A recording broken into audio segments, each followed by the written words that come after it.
तो हेलो मेरे प्यारे दोस्तों, कैसे हैं आप सब। छोटे मोटे गोल मटोल दोस्तों, कैसे हैं आप सब। उम्मीद हम यही करूँगा कि आप सब ठीक होंगे। पिछली वीडियो में हमने जो बकवास की थी, आज उसी को कंटिन्यू करते हैं। टॉपिक इम्पॉर्टेंट है, मजाक में मत लीजिएगा, जाके देख लीजिएगा। नाम है विस्पर थ्योरी। काफ़ी इम्पॉर्टेंट चैप्टर है, काफ़ी इम्पॉर्टेंट टॉपिक है और आपके ये फर्स्ट सेमेस्टर में पढ़ता है, सेकंड चैप्टर में पढ़ता है। जाकर आप देख सकते हैं, यहाँ सामने पे भी शो किया जा रहा है, वहाँ पे भी देख सकते हैं। अब हम बात करते हैं क्या देखेंगे। तो कुछ ऐसे क्वेश्चन हैं, कुछ ऐसे एग्जाम्पल हैं जो बार बार इसमें पूछे जाते हैं। वही कुछ एग्जाम्पल को आपको एक्सप्लेन कर दिया जाएगा, फिर आपके काम हो जाएंगे। और अपने सिलेबस में अगर आपको कोई और एग्जाम्पल ऐसा है जो आपको समझ में नहीं आता है, तो आप हमें इसके नीचे कमेंट कर सकते हैं, वो भी आपको एक्सप्लेन कर दिया जाएगा। अपने हिसाब से मैं आपको जो इम्पोर्टेंट है वो मैं बता दे रहा हूँ। अब बात करते हैं एग्जाम्पल की। पिछली वीडियो में हमने कुछ एग्जाम्पल देख लिए हैं, जैसे BeCl2, BCl3, CH4। अब इसके बेसिस पे भी आप कुछ कुछ एग्जाम्पल देख चुके हैं। आज हम देखेंगे NH3। और NH3 काफ़ी इम्पॉर्टेंट भी है, काफ़ी बार पूछा भी जाता है एग्ज़ाम में। उसी के हिसाब से H2O भी है, यानी कि पानी, जो भी काफ़ी बार रिपीट किया हुआ क्वेश्चन है। तो आज हम इन्हीं को देखेंगे। सबसे पहले NH3 को देखते हैं। NH3 में जैसा कि हमें पता है, NH3 का नाम अमोनिया होता है, आपको पता होगा। दूसरी बात, NH3 में जो सेंट्रल एटम है वो नाइट्रोजन है। जैसे कि पीछे जब हमने CH4 पढ़ा तो उसमें सेंट्रल एटम कार्बन था। BCl3 पढ़ा था तो वहाँ पे सेंट्रल एटम बोरॉन था। जब हमने BeCl2 पढ़ा था तो वहाँ पे सेंट्रल एटम Be था। वैसे ही NH3 में सेंट्रल एटम कौन है? नाइट्रोजन। ठीक है, तो सबसे मेन बात आएगी कि नाइट्रोजन का एटॉमिक नंबर कितना होता है। और अगर हमें नाइट्रोजन का एटॉमिक नंबर ही नहीं आता है तो यहीं पे हमारी कहानी फ्लॉप हो जाएगी। तो इसलिए आप कम से कम 30 तक एटॉमिक नंबर तो याद रखे ही रखें, वरना दिक्कत होगी। क्योंकि अगर हमें इसका एटॉमिक नंबर ही नहीं पता होगा तो क्या करेंगे, तो हमारी बात आगे बढ़ेगी ही नहीं।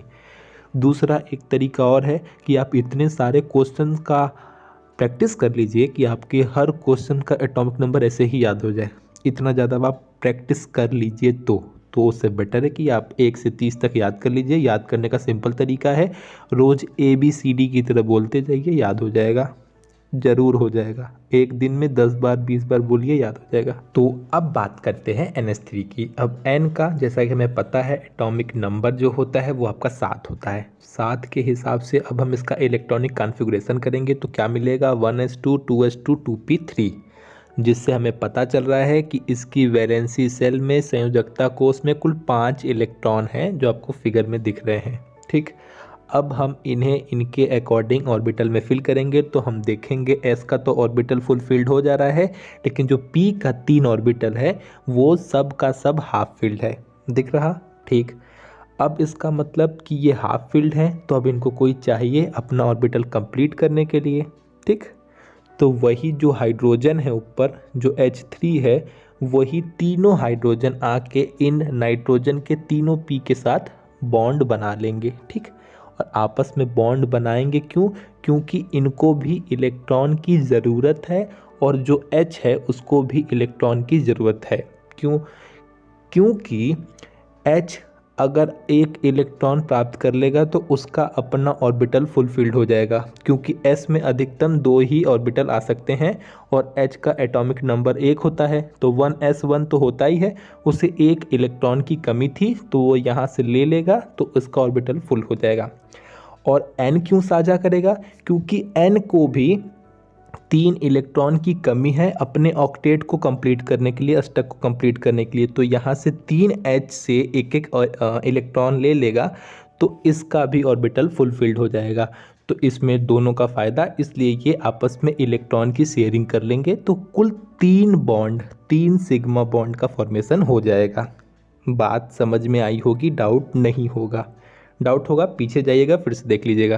तो ये क्या करते हैं, ये एटम शेयरिंग करके 3 NH बॉन्ड बना लेते हैं, 3 सिग्मा बॉन्ड का फॉर्मेशन कर लेते हैं। ठीक, और एक जो है, एक आप यहाँ पे जो देख रहे हैं 2s2, वो क्या है? वो आपका नॉन बॉन्डेड इलेक्ट्रॉन है जो खाली बचा रह जाता है, उसके साथ किसी ने कोई संबंध नहीं बनाया है, कोई बॉन्ड उसके साथ क्रिएट नहीं हुआ है, वो लोन पेयर ऑफ इलेक्ट्रॉन के रूप में वहाँ पे पड़ा हुआ है, नॉन बॉन्डेड है। चाहे नॉन बॉन्डेड कहिए चाहे लोन पेयर ऑफ इलेक्ट्रॉन कहिए। तो अब जैसा कि आप फिगर में देख सकते हैं कि ये आपका नाइट्रोजन है जो बेचारा अकेला बीच में पड़ा है और इसको चारों तरफ से हाइड्रोजन ने घेर रखा है, या कह सकते हैं बॉन्डेड और नॉन बॉन्डेड इलेक्ट्रॉन पेयर ने घेर रखा है। ऊपर आपका नॉन बॉन्डेड इलेक्ट्रॉन पेयर है, नीचे आपके 3 बॉन्डेड इलेक्ट्रॉन पेयर है, यानी कि कुल 4 इलेक्ट्रॉन पेयर से ये घिरा हुआ है।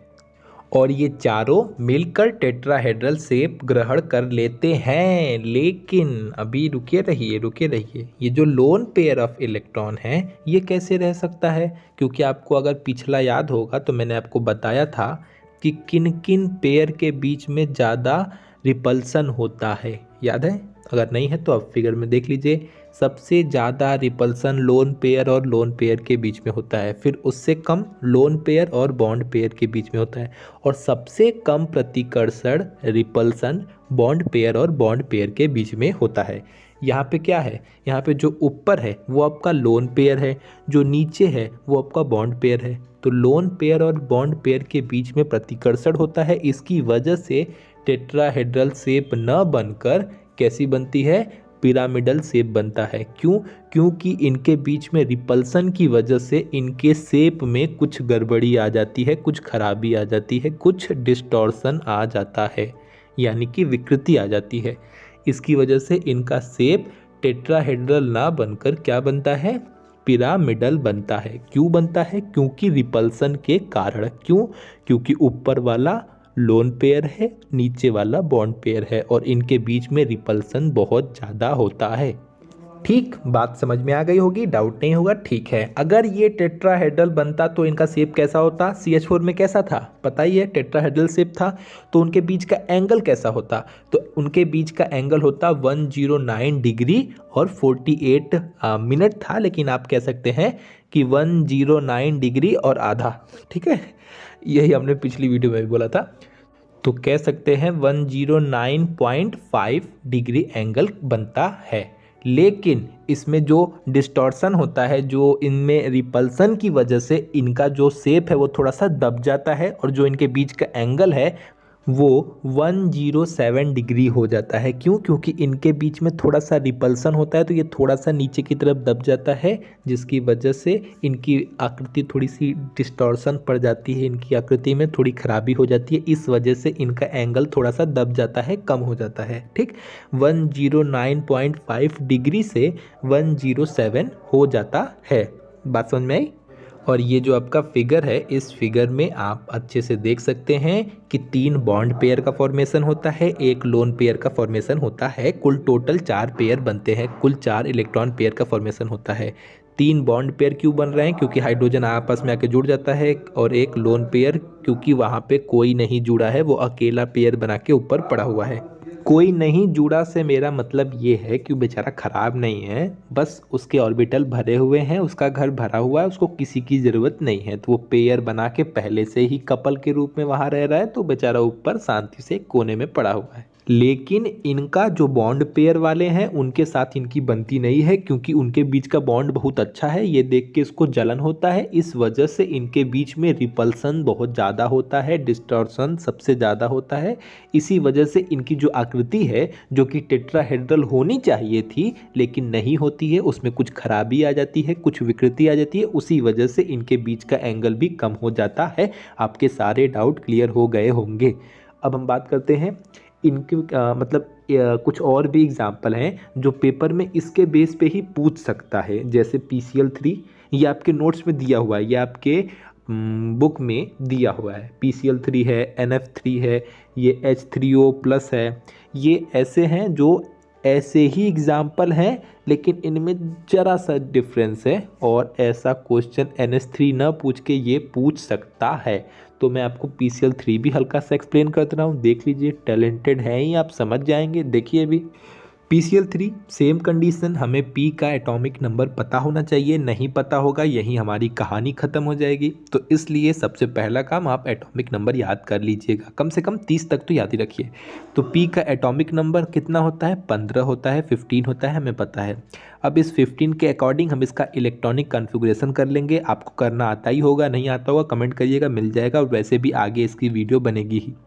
तो 1s2 2s2 2p6 3s2 3p3, यानी कि इसके भी लास्ट ऑर्बिटल में इसके भी वैलेंस सेल में 5 इलेक्ट्रॉन ही प्रेजेंट हैं। इसके भी संयोजकता कोष में 5 इलेक्ट्रॉन ही प्रेजेंट है। संयोजकता कोष क्या होता है, अगर आपको नहीं पता है तो जान लीजिए, किसी भी ऑर्बिटल का वो पूरा पार्ट होगा। कैसे बताऊं, अब जैसे मतलब ये 2 में है तो उस 2 का पूरा, अगर 3 में है तो उस 3 का पूरा जो पार्ट होगा वो आपका वैलेंस सेल कहलाता है, ना कि सिर्फ 3p3। ये नहीं, 3s2 और 3p3 दोनों को मिल के आपका वैलेंस सेल बनता है। सबसे जो बाहरी सेल होती है उसको कंबाइन करके आपका वैलेंस सेल बनता है। अगर कल को यहाँ पे 3D होता तो हम उसको भी काउंट करते, वैलेंस सेल में 3D को भी काउंट करते। अब आपको बात समझ में आ गई होगी। अगर हम 1 में हैं तो सिर्फ एक ही हो जाएगा, 2 में है तो आपको 2 वैलेंस सेल प्राप्त होंगे, 2s और 2p। जब हम 3 में आ जाते हैं तो हमको 3 प्राप्त हो जाते हैं। कैसे, 3s 3p और 3d। तो ये सब मिल के आपका वैलेंस सेल बनता है। तो आपको वैलेंस सेल का मतलब पता होगा, संयोजकता कोष। तो इसके संयोजकता कोष में कुल 5 इलेक्ट्रॉन हैं। अब आपको बात समझ में आई गई होगी, सेम पिछले वालों की तरह है। इसके भी जो p ऑर्बिटल है वो हाफ फिल्ड है, और ऐसे ही इसके भी जो 3 क्लोरीन एटम हैं वो आके इससे जुड़ जाएंगे। अब आके इससे जुड़ जाएंगे तो बस इसका ऑर्बिटल फिल हो जाएगा। क्यों, क्योंकि इनके पास इलेक्ट्रॉन की कमी है, अपना ऑक्टेट कंप्लीट करने के लिए आके इनसे जुड़ जाएंगे। इसका ये लास्ट ऑर्बिटल भर जाएगा तो काम हो जाएगा। बात आपको समझ में आ गई होगी, क्योंकि सेम वही कैटेगरी है जो आपने अभी ऊपर लिखा है। तो इसका भी ऑर्बिटल इससे फिल हो जाएगा। फिल होने के बाद क्या होगा आपको पता ही है, जो इनके बीच का एंगल बनता है वो भी पता है, वो 109 डिग्री से कम ही बनेगा, कम बनेगा। सिंपल सी बात। 3 बॉन्ड पेयर का फॉर्मेशन होता है, एक लोन पेयर का फॉर्मेशन हो जाएगा, कुल टोटल 4 इलेक्ट्रॉन पेयर बन जाएंगे। और इनके बीच में सिग्मा बॉन्ड बनेगा, तो वो भी पता है 3 सिग्मा बॉन्ड का फॉर्मेशन होगा। और कुछ बच गया है मुझे तो नहीं लगता, अब आप सब समझ ही गए होंगे। तो ये आपका ये एग्जाम्पल हो गया, आप इसके थ्रू भी समझ सकते हैं। एक एग्जाम्पल मैं और बता दे रहा हूँ, और वो है आपका H2O। जैसा कि H2O का नॉर्मली से पता है, H2O यानी कि सेंट्रल एटम O का काम करेगा, जो इसमें सेंट्रल एटम का रोल प्ले करेगा वो O होगा। तो O का हमारे सबसे पहले जानना पड़ेगा कि एटॉमिक नंबर कितना होता है। तो हमें जैसा पता है कि O का एटॉमिक नंबर कितना होता है, 8 होता है। 8 के अकॉर्डिंग हम उसका इलेक्ट्रॉनिक कॉन्फ़िगरेशन करेंगे तो आएगा 1s2 2s2 2p4 हो जाएगा। तो हमको पता चल गया कि इसके वैलेंस सेल में कितने हैं, कुल 6 इलेक्ट्रॉन हैं। तो हम उसे उसके अकॉर्डिंग हम ऑर्बिटल में भर देंगे। ऑर्बिटल में भरने के बाद हमको पता चलता है कि इस ऑर्बिटल में भरने के बाद इसके 2 ऑर्बिटल हाफ फील्ड हैं और 1 ऑर्बिटल फुल फील्ड है, जो आपको फिगर में दिख रहा है। p के 3 ऑर्बिटल होते हैं, उनमें से 2 ऑर्बिटल हाफ फील्ड है और 1 आपका फुल फील्ड है।